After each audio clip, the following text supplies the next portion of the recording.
Muitos casais sonham com o momento de serem pais. Planejam a gravidez para o momento que haja estabilidade financeira. Mas há casos de gravidez que não foram planejadas e, com isso, acaba afetando ao futuro da criança e de seus pais. A maior parte desse segundo caso acontece entre jovens menores de 20 anos. Entre os indivíduos mais afetados está a mãe, pois ela acaba sofrendo discriminação entre familiares e colegas e acaba deixando seus estudos pela metade. Fica com uma deficiência profissional e muitas vezes não tem o acompanhamento do pai da criança.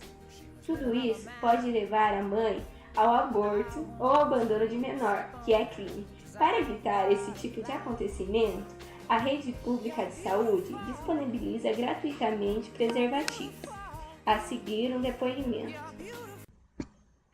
Eu fiquei grávida com 15 anos de idade. Eu não tinha noção do que era ter um filho. Eu namorava esse rapaz há 1 ano. E eu tinha, na época, 15 e ele tinha 22, que ele é 7 anos mais velho que eu. Quando eu descobri a minha gravidez, nós resolvemos se contar para minha mãe. Daí eu cheguei e falei para minha mãe que eu estava grávida. Minha mãe ficou muito brava e falou assim que meu pai iria me matar. A minha própria mãe teve a ideia que eu deveria simular que eu fugia de casa. E daí ela chegaria e contaria para o meu pai. Daí nós mentimos que nós iríamos num parque no domingo.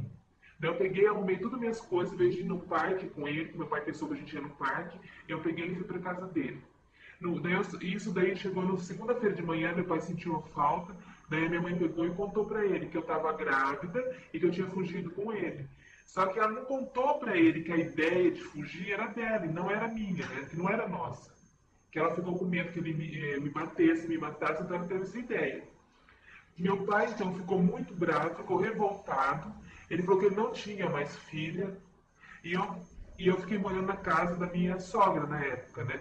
Daí o que aconteceu? Eu passei quase toda a minha gravidez isolada, porque a minha sogra trabalhava, o meu futuro marido também, e eu grávida, sem noção nenhuma do que era gravidez, passando mal, com enjoo, tudo. A minha mãe não ia na casa da minha sogra, a minha irmã também, eles iam só de vez em quando, as minhas amigas todinhas moravam perto da casa da minha mãe, e meu pai não queria que eu fosse lá. Então eu passei uma gravidez muito triste, muito isolada. Quando eu já estava quase 7, 8 meses de gravidez, vieram os parentes meus de Mandaguari e ficaram sabendo dessa história. Daí foram lá onde eu morava, me levaram, insistiram para eu ir para casa da minha mãe, eu sabendo que ia ser rejeitada, mas fui. Daí quase me obrigaram a pedir perdão para meu pai, eu pedi perdão, só que mesmo assim ele me olhava com cara feia. Eu comecei a ir um pouco mais na casa da minha mãe. Depois de uma época eu fui morar sozinha com ele, daí meu filho nasceu, ele conseguiu alugar uma casa e nós fomos morar. Só que todo esse tempo eu continuei estudando, terminei o 2º grau e eu trabalhava numa escolinha e continuei trabalhando.